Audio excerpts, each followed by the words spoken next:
मैं जब तैयारी करता था तो मेरे पापा का एक दोस्त थे, अंकल एक, उनका बेटा भी मेरे साथ मेरी कोचिंग में पढ़ता था, ठीक है। तो मैं उस समय कोटा नहीं आ पाया था, कुछ रीजंस थे जिस वजह से मैं कोटा नहीं आ पाया था, तो अपने शहर में ही तैयारी करता था। तो पापा का जो दोस्त का बेटा था, वो देखने में काफी हैंडसम था, काफी अच्छा था।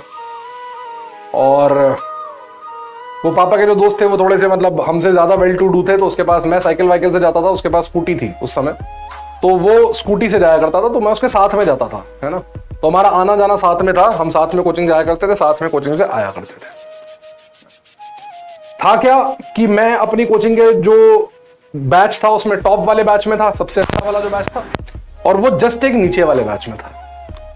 और ये बात उसने अपने घर पे नहीं बता रखी थी, उसने ये बात अपने घर पे नहीं बताई हुई थी, ठीक है।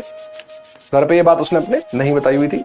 उसने अपने घर पे ये बताया था कि मैं और वो, उसका नाम अंकित था, कि अंकित और मैं, मतलब अंकित और ऋतिक, हम दोनों एक ही बैच में हैं। मैं भी अपने घर पे यही झूठ बोलता था कि हाँ ये एक ही बैच में है, ठीक है।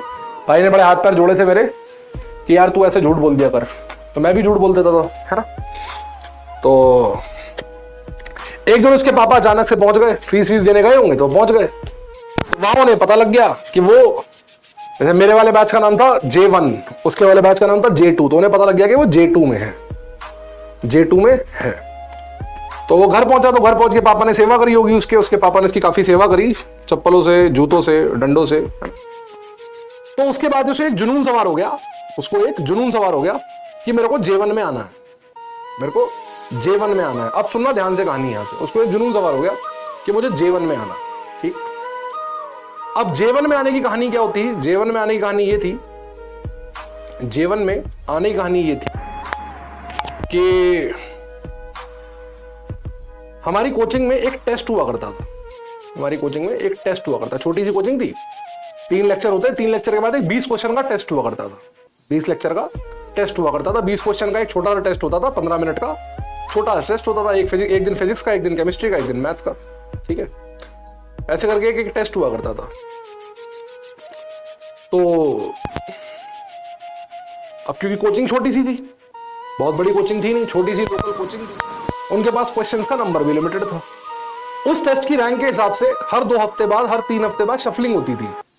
उस टेस्ट की रैंक के हिसाब से उस टेस्ट में जो टॉप 5 बच्चे होते थे, अगर वो J2 से होते थे तो उन्हें उठा के J1 में डाल देते थे, और जो बॉटम के 5 होते थे, अगर वो J1 से हैं, उसमें से जो J1 से थे उन्हें J2 से डाल देते थे। जैसे 70 बच्चे थे कोचिंग में हमारे, तो 70 में से जो बॉटम के 5 थे वो J1 से J2 में चले जाते थे, टॉप के 5 J2 से J1 में आते। तो उसको J2 से J1 में आने के लिए क्या करना था? ढंग से पढ़ाई करनी थी, तैयारी करनी थी, मेहनत करनी थी। उसे क्या करना था? उसको तैयारी करनी थी, है ना, मेहनत करनी थी। उसने उल्टा रास्ता लिया। उसने क्या रास्ता लिया भाई ने? उसने रास्ता ये लिया, उसने ये एनालाइज करना स्टार्ट किया कि जो क्वेश्चंस आ रहे हैं सारे टेस्ट में से, उसने ये एनालाइज करना शुरू किया कि जो क्वेश्चंस आ रहे हैं वो after a certain period repeat हो जाते हैं, after a certain period repeat हो जाते हैं। क्योंकि छोटा सा क्वेश्चन बैंक था कोचिंग का, तो वही क्वेश्चन घूम घूम के जंबल हो गए आते रहते। उसने उनके आंसर याद कर लिए, सारे क्वेश्चन। उसने अपना दिमाग लगाया लेकिन पढ़ने में नहीं लगाया, उसने सबके आंसर रट लिए, सारे क्वेश्चन, फिजिक्स के, केमिस्ट्री के, मैथ के आंसर रट लिए।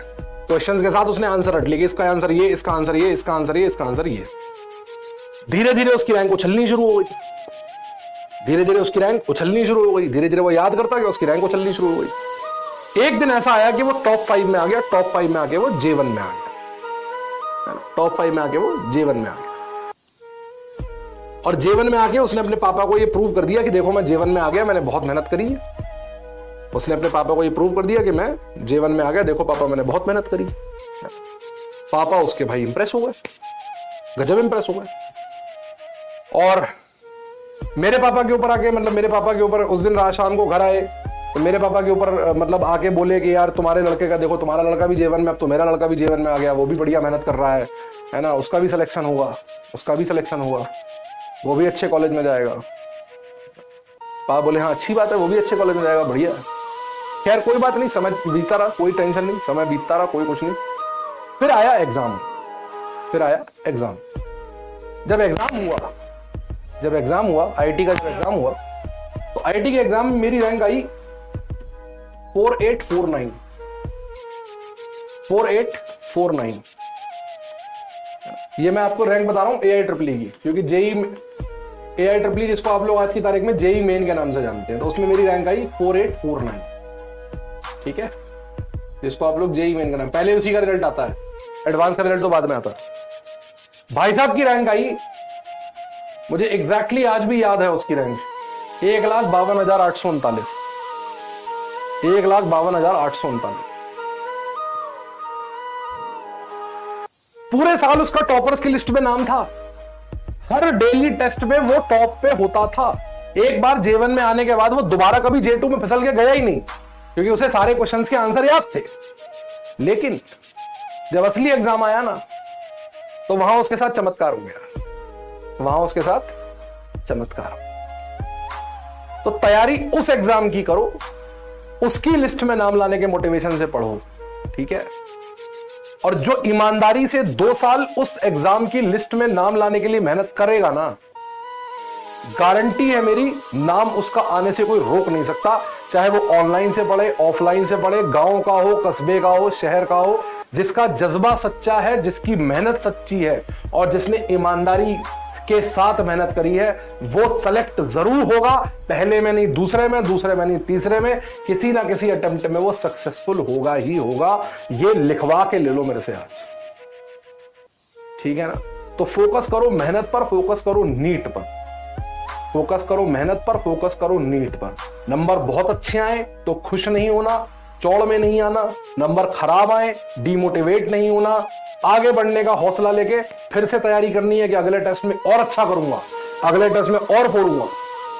और अच्छे आए तो उसको मेंटेन रखने का मोटिवेशन रखो, खराब आए तो उसको इंप्रूव करने का मोटिवेशन रखो। ठीक है, क्योंकि तुम्हारा जो टारगेट है ना, वो डॉक्टर बनना है। तुम्हारा जो टारगेट है वो डॉक्टर बनना है। तुम्हारा टारगेट किसी भी टेस्ट में, चाहे वो यहां का हो चाहे कहीं और का हो, उस टेस्ट में टॉप करने से कुछ नहीं होगा भाई। कितने भी टॉप मार लो, उससे कुछ नहीं होगा। स्कूल की मानसिकता से बाहर निकलो, जो स्कूल की मेंटालिटी है ना, बाहर निकलो। अब 40 बच्चों से कंपटीशन नहीं है, 17 लाख बच्चों से कंपटीशन है। 40 बच्चों की क्लास नहीं है, 17 लाख बच्चों से डायरेक्ट कंपटीशन है। समझ रहे हो? असम के डिब्रूगढ़ के किसी गांव में बैठा हुआ बच्चा भी तुम्हारा कॉम्पिटिटर है। मुंबई के बॉम्बे में किसी फ्लैट में बैठा हुआ बच्चा भी तुम्हारा कॉम्पिटिटर है। छत्तीसगढ़ के जंगलों में बैठा हुआ बच्चा भी तुम्हारा कॉम्पिटिटर है। मध्य प्रदेश का बच्चा भी कॉम्पिटिटर है। उत्तर प्रदेश का बच्चा भी कॉम्पिटिटर है। ठीक है, समझ गए मेरी बात?